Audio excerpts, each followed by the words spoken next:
Apple safe in its perch. Well, not Addison Reed, but Jerry Blevins in to pitch the 8th inning with left-hand hitters coming up for the Yankees. Brett Gardner's had a good night, double and a triple. And he takes off the plate for ball 1. Well, you see the numbers here for Blevins, but you know, I think it's Blevins in here because Terry Collins has gotten a lot more confidence in against the left-handed hitters. Took out Reed the other night and brought Blevins in, got the job done.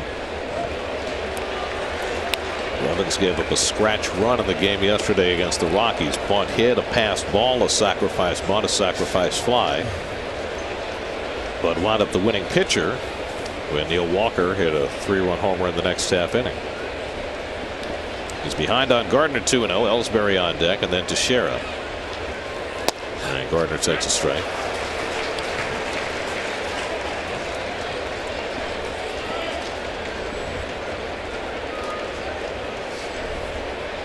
Gardner is 3 for 6 in his career against Blevins.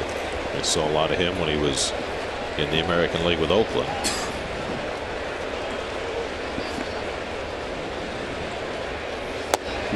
And that misses, and Jarrett's behind 3-1. Eric Goodell and Hansel Robles each worked a perfect inning to get through the 6th and 7th behind Logan Verrett. Let's keep Addison Reed busy in the bullpen.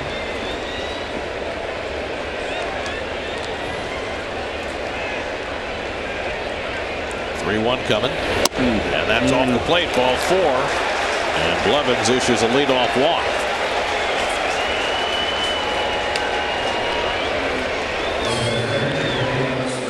SNY Super Slow Motion is brought to you by your Mercedes-Benz Tri-State dealers. Mercedes-Benz, the best or nothing.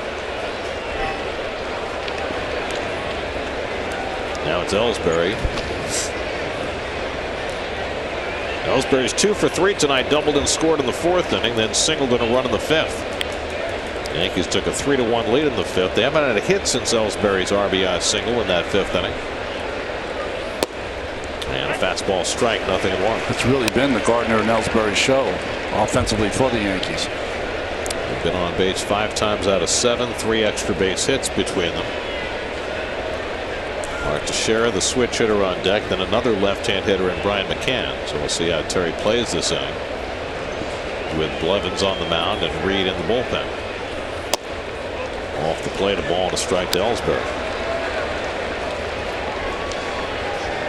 Blevins keeping the ball away from these first 2 left-hand hitters.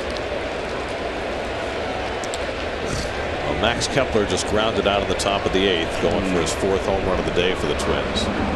So he might just have to settle for 3. And the curveball bends in for a strike. Well, it started out behind Ellsbury and somehow found the plate. Just caught that inside corner.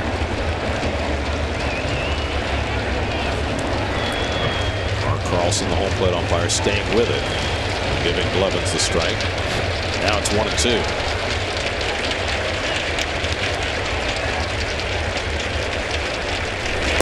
Strike 3 call, got him looking at the fastball, and Ellsbury knew it. There's the first down in the 8th.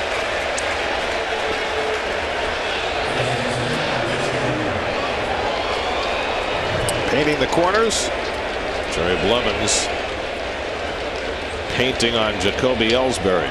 Stop by your local Sherwin-Williams store for all of your painting needs. Well, that's going to be the end of Blevins' tenure with the switch hitter Teixeira coming up.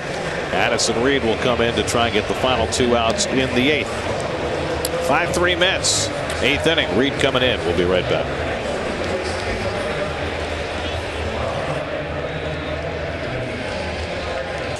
Our next SNY telecast will be on Wednesday night from Yankee Stadium. Steven Matz on the mound, not at the plate.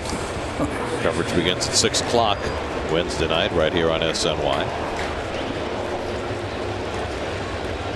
Well, Addison Reed had an almost perfect month of July. He'll start out August to face Mark Teixeira. Pitched in yesterday's game, struck out 3, allowed 1 hit in his inning of work. Only 9 walks. What a year. He has been phenomenal. Comes in with Gardner at first and 1 out. Teixeira 0 for 2 and a walk tonight. He's grounded out twice, and Reed finds the inside corner, 0-1. You heard earlier on the game break, Danny Duffy 16 strikeouts and the Royals shut out of Tampa Bay. So Kansas City starts out August with a win. They didn't have many of those in July. In fact, the Royals were 7-19 in July, which is the worst single month any defending World Series champion has ever had. Wow.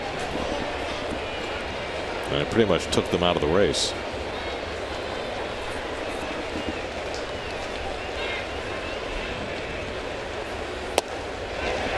Joe wants it to Teixeira. Well, the Indians certainly went for it. Trading away a lot of talent at the deadline. Thought they were going to get Lucroy for a while too.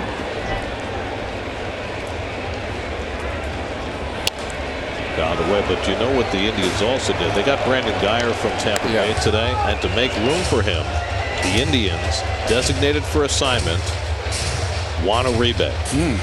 Now, the Mets have already brought Kelly Johnson back for a second go-round. You'd have to think they'd consider bringing Uribe in here. He was such a great presence last season. Struck him out. Reed threw it by Teixeira, 2-man down. Well, Teixeira loves that ball down, and Reed, featuring that high fastball, really threw it right by him. Big uppercut swing. Not going to catch up to a high fastball.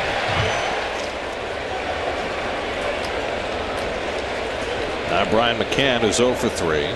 Popped up, flied out. Last time up, lined out to Loney at first base. Gardner at first and 2 down. Fastball knee high for a strike.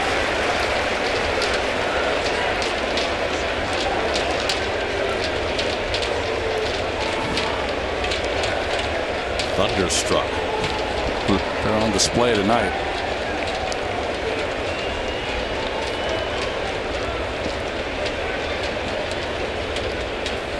McCann hits it sharply through the shift for a base hit. Gardner will go first to third, and the Yankees have the tying runs on base.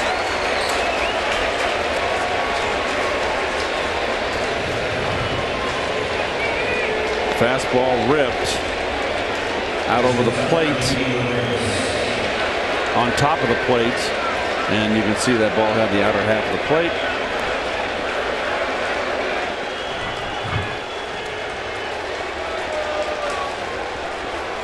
So now the dangerous Didi Gregorius with the tying runs on base and 2 out.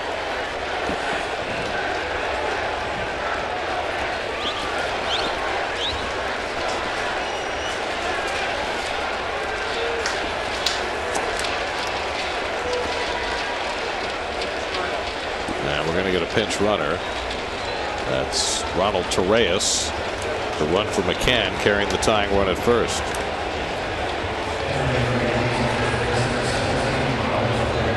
It's a move you see a lot in American League games. You don't see it as often in National League games.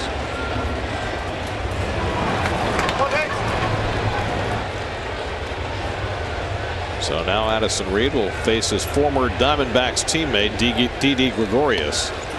First time he's faced him. Gregorius 0 for 3 tonight. Robbed of a hit on a fine play by Walker his last time up.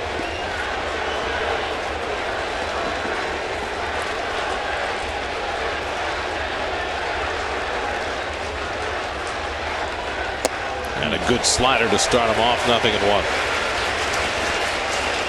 Well, the Yankees, like the Mets, have struggled this year with runners in scoring position. Mets are last in the National League. Yankees are last in the American League.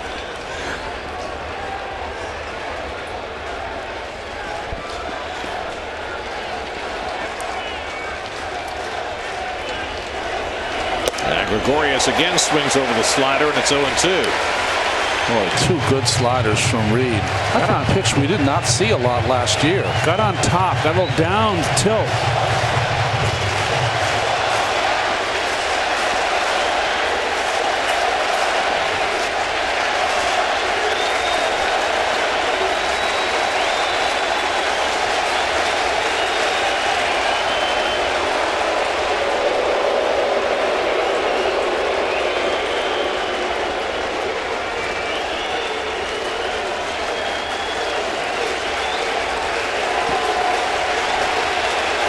2 in the dirt. Nice stop by d'Arnaud. Taking off for second is Torreyes, and he'll make it safely.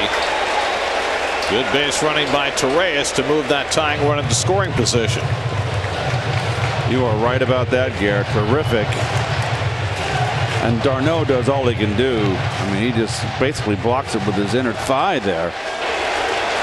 Prevents the run, but good lead with the pitch enabled Torreyes to get in scoring position. That's a tying run. Reed ahead 1-2. Gregorius got a piece of this slider, still 1-2. Gary, you mentioned it before with the trade of Beltran. Didi Gregorius has been their most consistent offensive performer. Last year hit .265 with 9 home runs in his first year as a Yankee. He's hitting .292 and already has 11 home runs this year.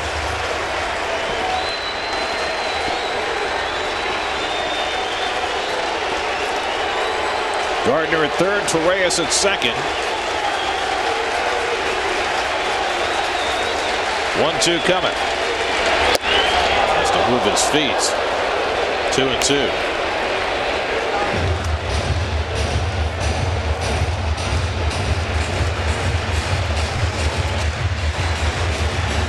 You'd have to think he's going to go right back to that down and in slider. It's been so effective.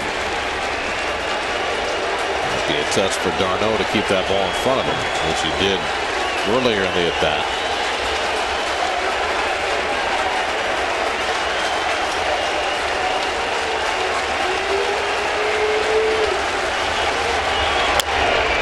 Just got a piece of that one off his leg. And Gregorius hanging in there.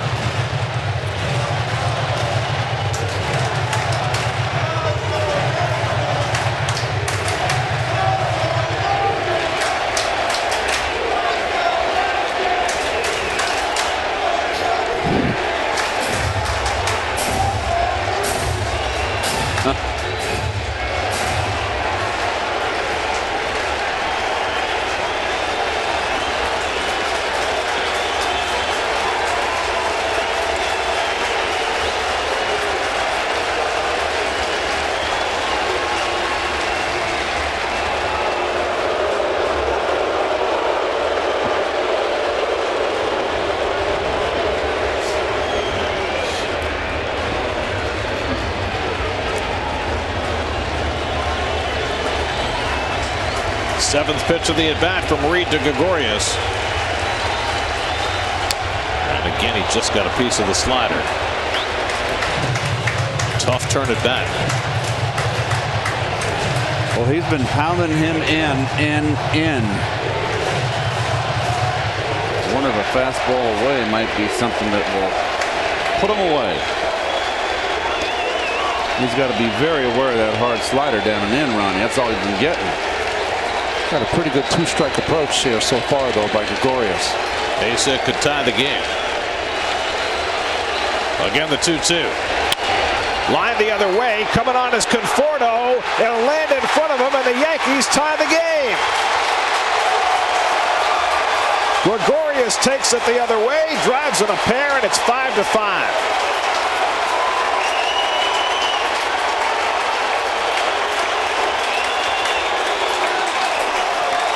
Oh, that wild pitch was deadly here, and wanted it up out of the strike zone more. You know what? He just kind of flared it out there. It's good hitting. 2 outs. Everybody's running on contact.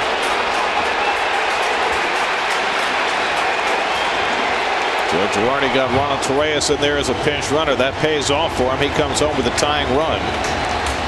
Now Starlin Castro, and he lines one to right field. Granderson is there to grab it, and that ends the inning. But Reed gives a back-to-back 2-out hits, and the Yankees tie the game. Didi Gregorius hanging tough through an 8-pitch at bat. Fouled off a couple of tough ones, dumps one to the left to get the Yankees even.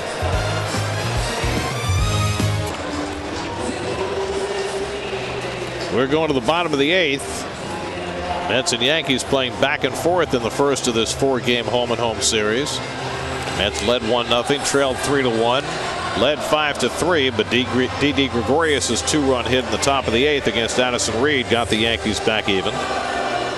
New battery in the game. Austin Romine will catch. He'll hit in the 8th spot. And the new pitcher, Adam Warren, the once and now again Yankee, will hit in the 4-hole. Yankee reunion in this game with Clippard in, and now Adam Warren, who was traded to the Chicago Cubs this offseason, but was involved in the trade, of course. Chapman went over to the Cubs, and the Cubs sent back some prospects and Adam Warren back to the Yankees. Was traded for Starlin Castro last winter, and they still have Castro, and now they have Warren back. So we start even in the bottom of the 8th. Alejandro De Aza 0 for 2 and an intentional walk today. And takes a fastball for a strike. Another former Yankee on deck, Kelly Johnson, who's played for everybody. That's right. Johnson on deck to pinch hit, then Granderson against Warren in the 8th. 5th Yankee pitcher of the night. Ball and a strike to De Aza. The last time Addison Reed gave up a run was June 23rd. He'd gone 16 1/3 consecutive scoreless innings, but he is tagged with the tying run as the Yankees drew even. Popped it up. Gregorius retreating. Gardner in to call. 1 out.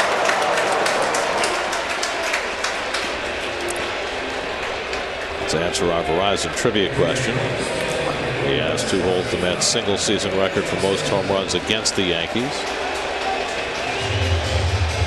I never would have guessed Richard Hidalgo. You know, Richard Hidalgo is the only Met ever to homer in 5 straight regular season games. I say regular season because, of course, Murph homered in 6 straight postseason. There you go. Here's Kelly Johnson. Kelly pinch hitting. Fouls back the first offering from Warren.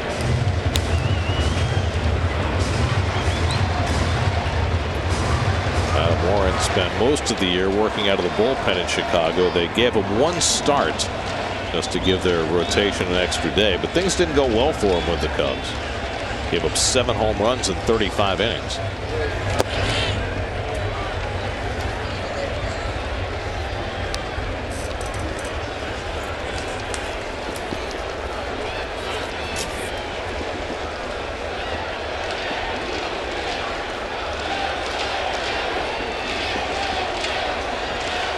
Kelly gets an off-speed pitch and pulls it foul.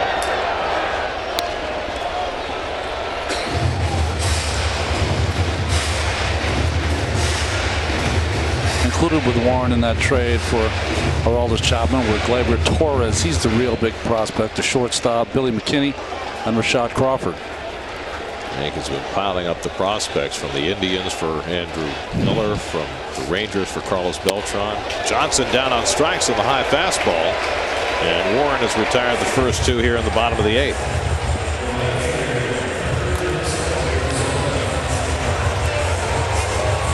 So 2 out and nobody on for another former Yankee. The beat goes on.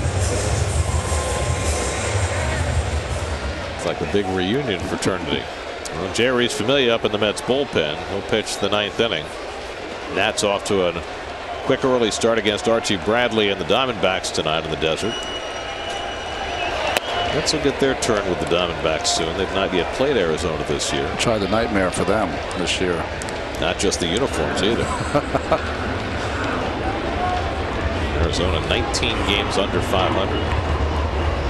A year when they were supposed to be going for it.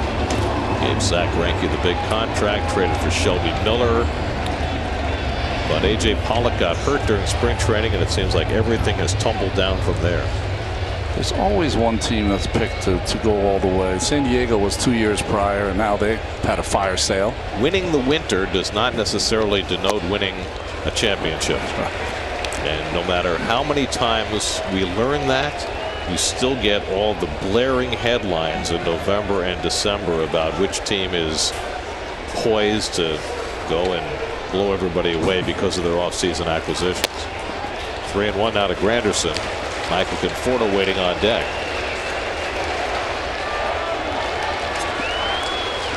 You know, the Cubs are supposed to win 120 until they will not. They've been about a 500 team after their quick start.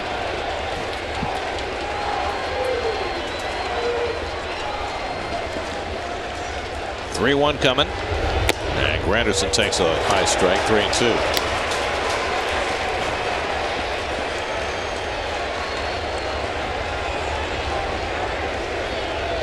Yankees 5 runs, 6 hits. The Mets 5 runs and 10 hits. They've traded the lead tonight on several occasions. Granderson gets under one to right field, and Hicks waiting for it. That retires the side, so Warren comes in, works a 1-2-3, bottom of the 8th. On to the 9th we go. Familia coming in for the Mets, tied at 5.